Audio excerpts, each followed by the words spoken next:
Hello दोस्तों, आज की वीडियो में एक ऐसा इंपॉर्टेंट टॉपिक आपके सामने लाया हूं जो मशीन लर्निंग के हर एल्गोरिदम में पूछा जाता है कि इवैल्यूएशन मैट्रिक्स में कंफ्यूजन मैट्रिक्स क्या होता है। इवैल्यूएशन मैट्रिक्स में कंफ्यूजन मैट्रिक्स क्या होता है, ठीक है। और बहुत सारे लोग स्ट्रगल करते हैं इस टॉपिक को समझने के लिए, कंफ्यूजन मैट्रिक्स कैसा होता है, इजी तरीके से कैसे समझ के लिए, ठीक है। और बाकी सब कुछ चीजें आपको इतने इजी तरीके से समझाऊंगा कि आप अगर एक बार ये वीडियो देखते हो तो कभी भूलोगे ही नहीं, ठीक है। तो इस वीडियो को सिर्फ लास्ट तक देखो, ठीक है। देखो कंफ्यूजन मैट्रिक्स होता क्या है।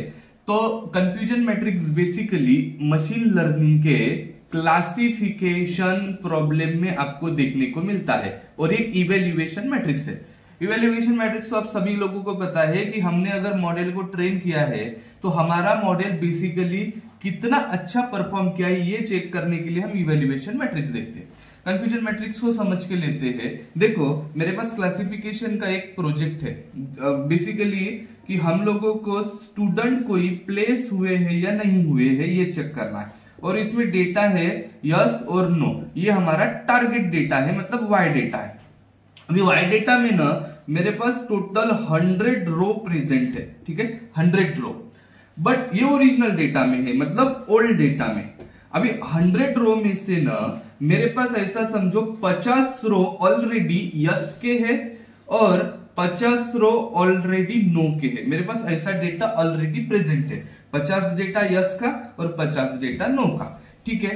अभी इसको मैं क्या कर लेता हूं, ये जो यस डेटा है इसको ट्रू से रिप्रेजेंट कर देता हूं, ठीक है। बट ये पॉजिटिव है ऐसा समझो और ये निगेटिव डेटा है ऐसा समझो, बिकॉज ऑफ यस और नो की बेसिस पे, ठीक है। सपोज ऐसा है कि तुमने मॉडल को अभी ट्रेन कर दिया।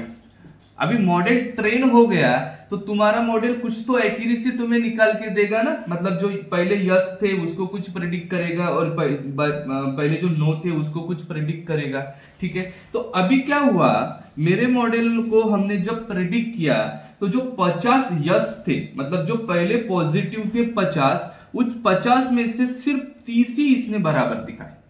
इस 50 में से जो ओरिजिनल डेटा 50 था उसमें से सिर्फ और सिर्फ 30 ही 50 बराबर दिखाए। मतलब ये पॉजिटिव थे, अभी भी पॉजिटिव दिखा रहे हैं, मतलब इसको मैं क्या बोल देता हूं, ये ट्रू पॉजिटिव हो गए। जो पहले भी पॉजिटिव थे और अभी भी पॉजिटिव दिखा रहे। बट इस 30 में से इस 50 में से सिर्फ 30 अगर पॉजिटिव दिखा रहे, मतलब यस दिखा रहे हैं, तो बाकी बचे हुए कई और गए होंगे ना। मतलब वो 20 बचे हुए कहां पे गए होंगे, तो निगेटिव में, ठीक है। कहां पे गए होंगे, निगेटिव में। बट ये एक्चुअली में पहले से निगेटिव थे क्या? नहीं, ये तो एक्चुअली में निगेटिव नहीं थे ना। ये तो हमारे मॉडल ने ट्रेन होते टाइम गलती की थी और उसको निगेटिव दे दिया। तो मैं इसको क्या बोल सकता हूं, फॉल्स निगेटिव, बराबर। ये हो गया कि आपके 50 यस थे, उसमें से उसने 30 बराबर दे दिए और उसको मैं यस को पॉजिटिव बोल रहा हूं और वो बराबर थे और बराबर दिखा रहे, इसलिए मैं इसको ट्रू बोल रहा हूं। बट इस 50 में से 20 कहीं और गए हैं तो इसको मैं क्या बोल रहा हूं, निगेटिव। बट ये एक्चुअली में निगेटिव नहीं थे ना, ये तो हमारे मॉडल ने गलती कर दी, तो इसको मैं क्या बोल दूंगा, फॉल्स निगेटिव, ठीक है। वैसे ही आपके पास 50 आपके पास क्या है, तो नो मतलब निगेटिव है। बट इसने भी 25 ही बराबर दिखाए जब मॉडल ट्रेन हुआ, बराबर। अभी 25 ये निगेटिव ही थे और निगेटिव दिखा भी रहे हैं, तो इसको मैं क्या बोलूंगा, ट्रू निगेटिव। जो पहले थे और अभी भी बराबर दिखा रहे, ट्रू निगेटिव। बट इस 25 में से, और 50 थे 25 ही दिखा रहे हैं, तो यहां से भी 25 कहीं और गए होंगे ना। वो निगेटिव नहीं दिखा रहे, मतलब वो पॉजिटिव दिखा रहे हैं। और अगर वो पॉजिटिव दिखा रहे, एक्चुअली में पॉजिटिव कभी थे ही नहीं, हमारे मॉडल ने गलती कर दी।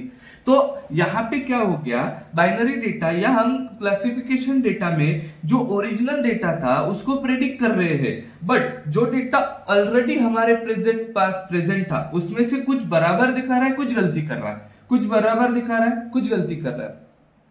अभी इस वाले टॉपिक को ही, ये जो बराबर और गलती दिखा रहा है, इसी को हम बोलते हैं कंफ्यूजन मैट्रिक्स, ठीक है। कंफ्यूजन मैट्रिक्स बाकी कुछ नहीं होता, ओरिजिनल डेटा को तुम्हारे मॉडल ने कैसे प्रिडिक्ट किया, this is nothing but a confusion matrix, ठीक है। आई होप तुम लोगों को ये एकदम सिंपल तरीके से समझ में आया होगा। ठीक है, इसी का नेक्स्ट पार्ट जो होता है प्रिसीजन रिकॉल क्या होता है, ये मैं तुम्हें नेक्स्ट वीडियो में जरूर बताऊंगा। ठीक है, सिर्फ मुझे मोटिवेट करने के लिए ये वीडियो को आप अपने दोस्तों को शेयर कीजिए, लाइक कीजिए, सब्सक्राइब कीजिए, और इसी इजी वे से आपको मैं पढ़ाते रहूंगा। Thank you.